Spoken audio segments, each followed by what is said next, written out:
আসসালামু আলাইকুম। এই মুহূর্তে যুক্ত হয়েছে শেরেবাংলা জাতীয় ক্রিকেট স্টেডিয়াম থেকে। তাসকিন আহমেদ, যার বিশ্বকাপে দলের থাকার সম্ভাবনা শতভাগ ছিল, তাকে নিয়ে এখন সবচেয়ে বেশি সংশয়। শুধু সংশয় বললেই ভুল হবে। বাংলাদেশ বিশ্বকাপ দল ঘোষণা করতে পারছে না এই মুহূর্তে তাসকিন আহমেদের ইনজুরির কারণে।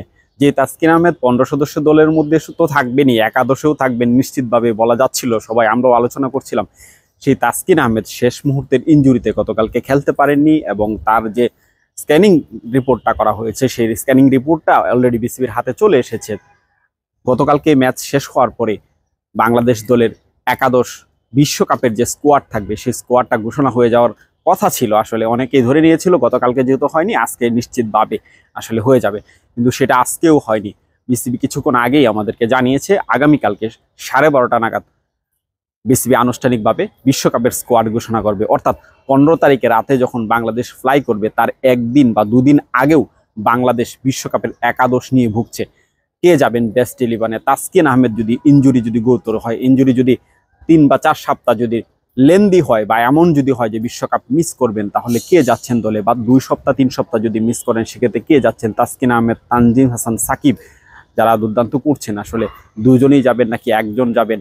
অন্যদিকে তাসকিন আহমেদ যদি বিশ্বকাপটা মিস করেন, সেই ক্ষেত্রে আসলে তার রিপ্লেসমেন্টে কে যাবেন? আসলে ক্রিকেটাররা সাধারণত মিরপুরে আসেন, অনুশীলন করেন।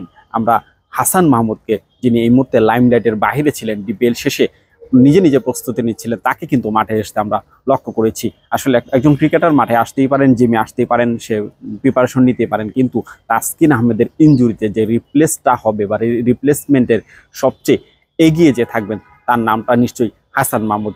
এই মুহূর্তে হাসান মাহমুদ যখন প্র্যাকটিস করছেন, পাশাপাশি এবাদত হোসেনও কিন্তু মিরপুরে নিজেকে প্রস্তুত করছেন।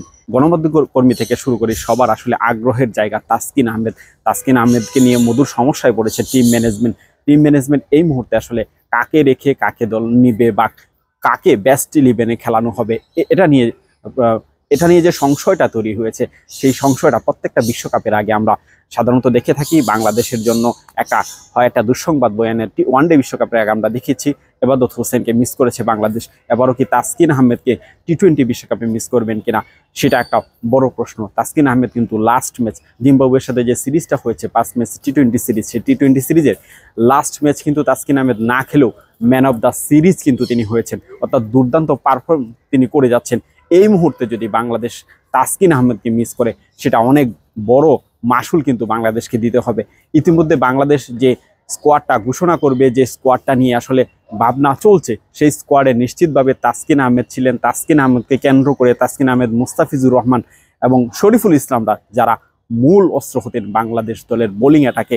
অর্থাৎ বাংলাদেশের যে ব্যাটিং অ্যাপ্রোচ, সেই ব্যাটিং অ্যাপ্রোচ নিয়ে অনেক সমালোচনা হচ্ছে, কিন্তু কম রান করেও যাদের মাধ্যমে ডিপেন্ড করা যেত বা যারা সামনে থেকে নেতৃত্ব দিতেন, তার মধ্যে তাসকিন আহমেদ কিন্তু অন্যতম ছিলেন। সেই তাসকিন আহমেদকে এই মুহূর্তে বাংলাদেশ পাচ্ছে কিনা বা পাবে কিনা, শেষ মুহূর্তে বাংলাদেশের যে চিকিৎসকরা আছেন, বিসিবির যে চিকিৎসকরা আছেন, তারা কিন্তু ইতিমধ্যে যে তাসকিন আহমেদের রিপোর্টটা, সেই রিপোর্টটা নিয়ে অ্যানালাইসিস করেছেন এবং বিসিবির যে ঊর্ধ্বতন কর্মকর্তা আছেন তাদের সাথে কথা বলেছেন। এবং বাংলাদেশের ক্রিকেটারদের যারা ইউএসএ থেকে যেসব ডাক্তাররা পর্যবেক্ষণ করেন, তাদের কাছে কিন্তু রিপোর্টটা পাঠানো হয়েছে। এখন যে সময়টা আছে ইউএসএতে কিন্তু এখন মধ্যরাত, তাদের কাছে রিপোর্টটা পাঠানো হয়েছে। তারা রিপোর্টটা যতক্ষণের চেক করে বাংলাদেশকে ফিডব্যাক করবে, ততক্ষণে আমাদের দেশে রাত হয়ে যাবে। সেই জন্য নিশ্চয়ই বিসিবি বাংলাদেশের যে বিশ্বকাপ স্কোয়াড, সেই বিশ্বকাপ স্কোয়াডটাকে আগামীকাল 12:30 নাগাদ প্রেস মিটের মাধ্যমে সবাইকে জানিয়ে দেবে।